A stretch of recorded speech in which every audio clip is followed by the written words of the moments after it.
this video, we will demonstrate how to access and replace the microswitches. This is a view of the front of the control valve. In order to access the internal components, we will need to view the back side of the power head.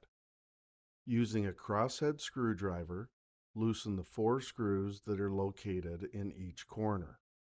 The front display cover will then easily tilt forward and away from the power head housing. Please keep in mind that there is limited slack for the wires connected to the front display board. Then carefully wiggle and detach each of the multi-pin connectors away from the front display board. The first being the yellow connector, followed by the black connector, then the white connector, then the red connector, then the 2 blue connectors, and then finally the 2 white connections, and then set the display cover aside. Next, remove the 2 long screws holding the microswitches in place.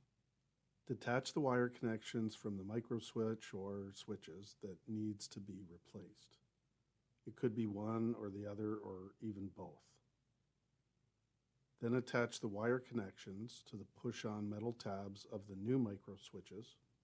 As you are doing so, be sure to connect each wire to the correct corresponding push-on metal tab of the microswitch. Then place the microswitches back into position and secure them using the 2 long screws.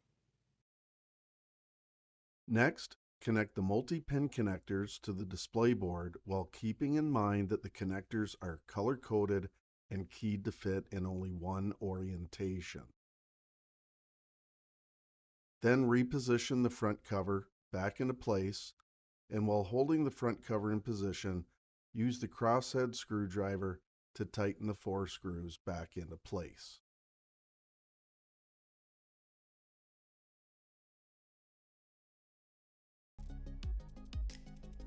Visit us at www.canaturewg.com.